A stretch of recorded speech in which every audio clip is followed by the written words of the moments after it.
Dosen pengampuh Irfan Lestari, MSI, dinarasi oleh Ferdianus Japali, NPM 220 14363. Materi kronologi Arab Spring dan penyebaran. Pembahasan Arab Spring bukanlah peristiwa yang terjadi begitu saja dan bersifat konstan. Peristiwa ini dilatar belakangi oleh kondisi sosial, politik, dan ekonomi yang berlangsung di negara-negara Arab jauh sebelum gejolak tersebut terjadi. Oleh karena itu, pada bagian ini penulis mengulas kronologi Arab Spring.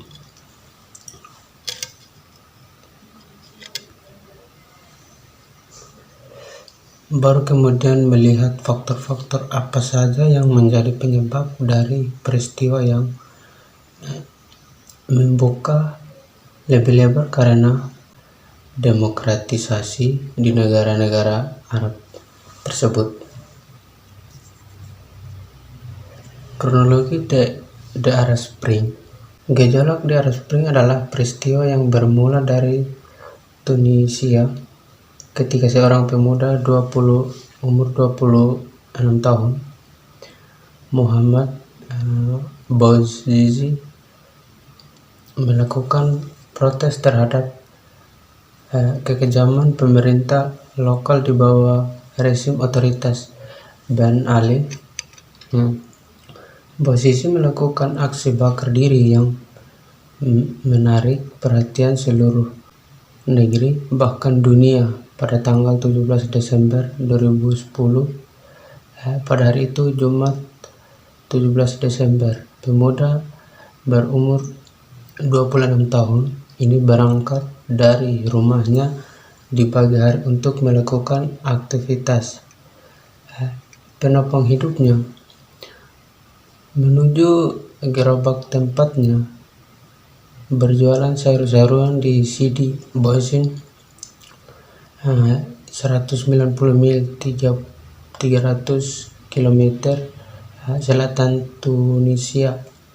Bouazizi dan gerobaknya telah menjadi target razia aparat karena dianggap berjualan tanpa izin. Agrit 2011-75. Berakhirnya era kekuasaan Ben Ali menyebar dan menjadi berita yang hangat di seluruh dunia Arab, bahkan dunia. Perlawanan rakyat Tunisia yang berhasil menggulingkan rezim diktator Ben Ali menjadi inspirasi bagi masyarakat negara-negara Arab lainnya untuk membangun kekuasaan gerakan massa relawan. Rezim yang diktator.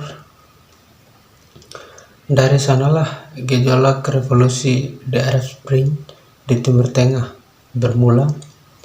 Mesir termasuk salah satu negara yang terkena efek.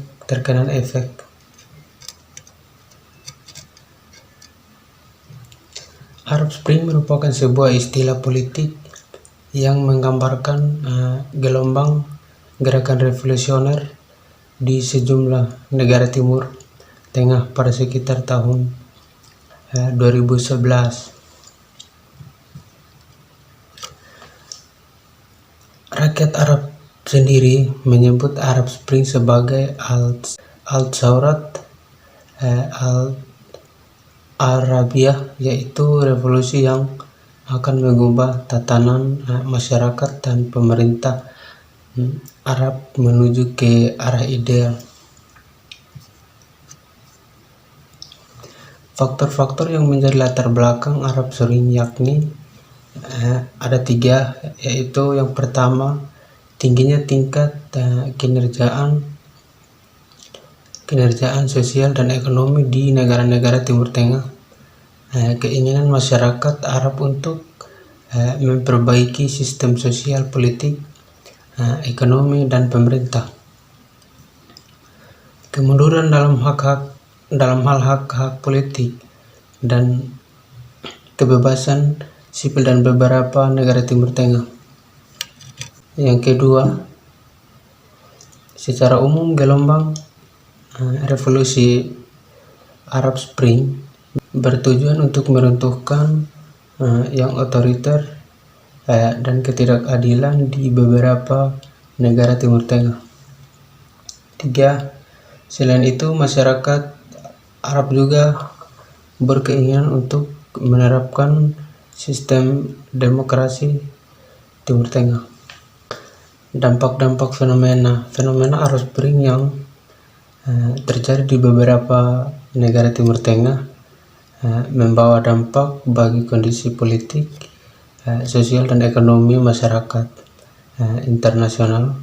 Berikut dampak Arab Spring menimbulkan instabilitas harga minyak dunia, munculnya krisis ekonomi, sosial dan politik di negara-negara Timur Tengah, menguatkannya pengaruh politik Islam di Timur Tengah, adanya keinginan dari negara-negara Barat untuk menanamkan kepentingan politik di kawasan Timur Tengah. Fenomena Arab Spring merupakan sebuah fenomena merebaknya revolusi demokrasi di dunia Arab. Peristiwa ini diawali oleh Tunisia pada sekitar pertengahan tahun 2010, kemudian negara-negara lain seperti Mesir dan Suriah yang hingga saat ini bergejolak rakyat di semenanjung Timur Tengah dan Afrika Utara begitu mempunyai pemantik api untuk menyalakan api dalam sekam yang sudah lama tersimpan, membakar. Pada akhirnya terbukti api tersebut betul-betul membakar rakyat untuk menumbangkan rezim penguasaan mereka. Arab Spring di kawasan Timur Tengah tanpa sebab. Rakyat yang melakukan revolusi memiliki alasan untuk menumbang mereka, mencermati dan menganalisasi gerakan revolusi rakyat tersebut. Ada beberapa penyebabkan mereka melakukan revolusi, yaitu pertama, rakyat di kawasan Timur Tengah memiliki kultur budaya yang hampir sama, yaitu bangsa Arab dan dinominasi oleh kaum Musliman yang dulunya memiliki kerajaan di masa lampau, sehingga meskipun terpisah-pisah dalam beberapa negara, namun mereka merasa senasib dan sepenanggungan. Sebagai contoh, revolusi Tunisia yang berhasil menumbangkan Presiden Ben Ali oleh rakyat Mesir dianggap dapat juga menjadi di Mesir, dan alhasil Presiden Mubarak pun berhasil ditumbangkan.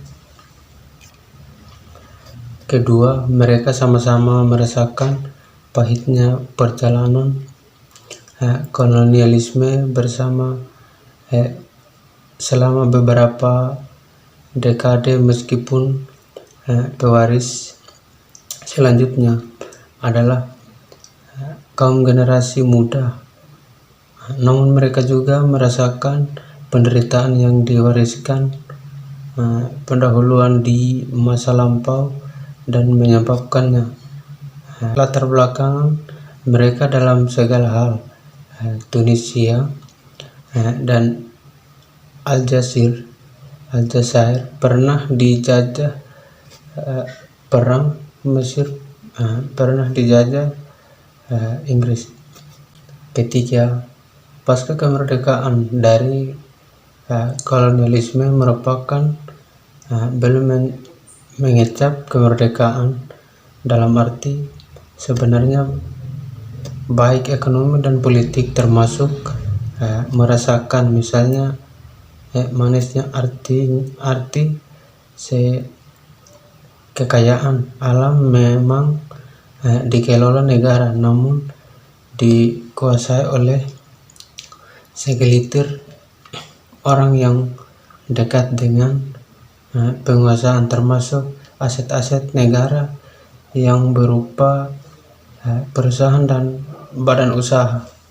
Kesimpulan, gelombang Arab Spring yang melanda kawasan Timur Tengah dan Afrika Utara pada tahun 2011 setelah membawa harapan besar bagi perubahan demokrasi di dunia Arab,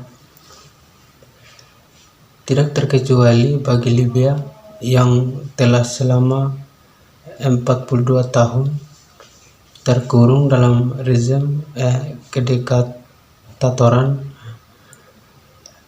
Gaddafi. Gejolak revolusi di negara-negara tetangga seperti Tunisia, Mesir dan Bahrain telah berhasil mendorong kekuatan bagi masyarakat Libya untuk juga melakukan reformasi. Namun di sisi lain, perubahan penting yang dibawa oleh gelombang Arab Spring tersebut menjadi kekhawatiran tersendiri bagi kepentingan strategis Amerika Serikat di kawasan dan Libya pada khususnya. Hal ini membuat Amerika Serikat kemudian merancang strategi untuk arah kebijakannya di Libya.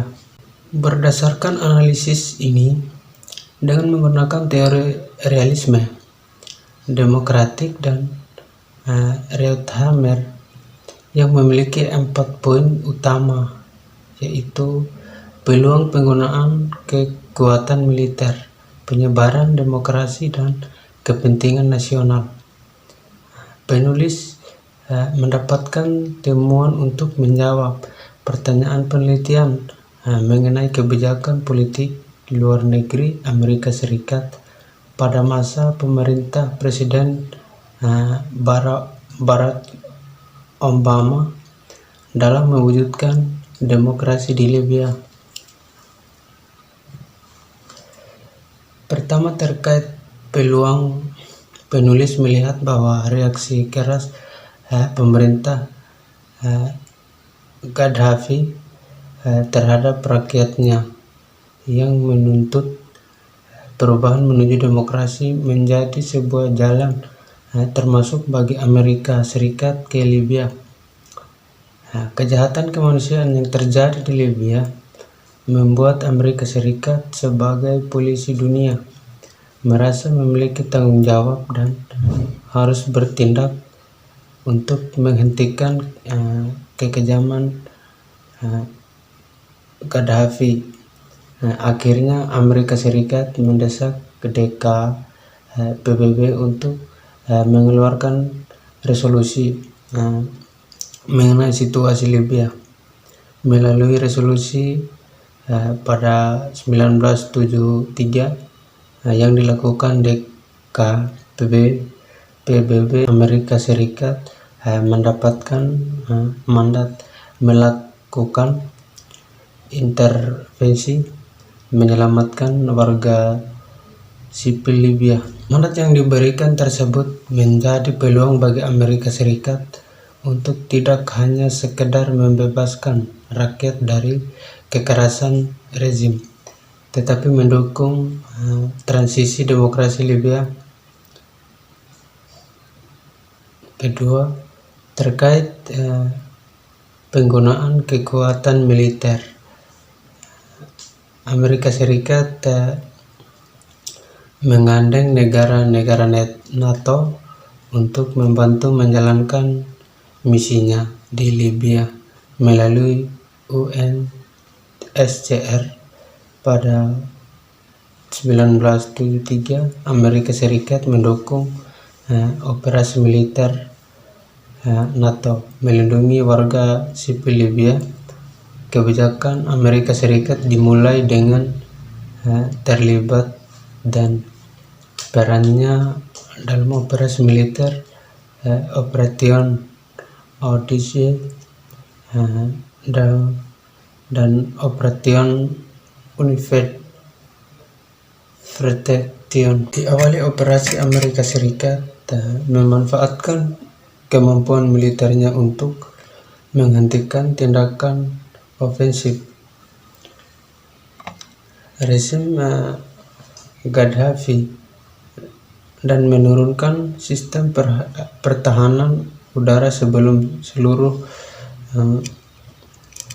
komando diserahkan kepada NATO. Sepenuhnya pasukan militer Amerika Serikat bersama NATO memainkan peran instrumental untuk melakukan koordinasikan pasukan internasional dalam pembentukan zona larangan tersebut di atas Libya. Operasi militer tersebut berhasil. Rezim Gaddafi, kondisi ini tentunya secara tidak langsung membantu para pemberontak meraih kemenangan. Amerika Serikat juga memberikan bantuan perdana dan penelitian kepada militer Libya untuk mengembangkan kemampuan dan meningkatkan kapasitas kekuatan mereka. Yang ketiga, terkait penyebaran demokrasi. Penulisan menemukan bahwa Amerika Serikat memanfaatkan mandat DKPBB untuk sekedar tujuan kemanusiaan, tetapi ada juga lebih luas, yaitu untuk mendemokratisasikan Libya sebagai instrumen untuk mewujudkan kepentingan nasionalnya. Oleh karena itu, Amerika Serikat merancang sebuah tatanan baru untuk masa depan Libya yang lebih demokratis. Amerika Serikat menyusun visi dan mengajukan proposal mengenai pembentukan tata pemerintahan Libya pasca perang yang melandaskan pada nilai-nilai demokrasi. Amerika Serikat merancang masa depan Libya menjadi sebuah negara demokrasi kapitalis yang mengikuti modal lembaga demokrasi gaya barat dengan menekankan pada keterbukaan pasar. Berbagai bantuan teknis dilakukan untuk membentuk reformasi politik dan reformasi ekonomi. Penulis mendapatkan bahwa dengan mengusung penegakan demokrasi melalui reformasi politik dan ekonomi merupakan strategi yang dirancang Amerika Serikat untuk bisa mengontrol Libya dalam mencapai keinginannya. Ketika Libya berhasil dan mengamannya untuk menerapkan nilai-nilai barat yang diusung Amerika Serikat, maka akan mudah bagi Amerika Serikat melanjutnya untuk mengaruhi Libya dalam mencapai kepentingan nasionalnya di Libya. Keempat, terkait kepentingan nasional sesuai dengan realisme demokratik, bahwa Amerika Serikat akan ikut campur di wilayah yang memiliki nilai strategi dan kepentingan nasionalnya. Terancam Amerika Serikat melakukan intervensi dengan menyelamatkan warga sipil dan demokratisasi untuk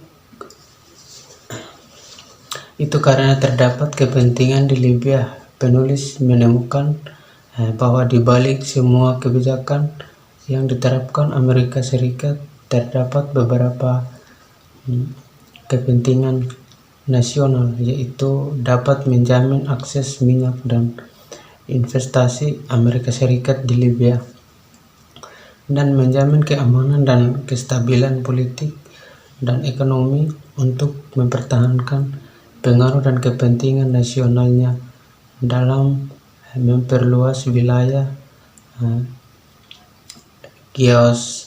geostrateginya di kawasan. Sekian dan terima kasih.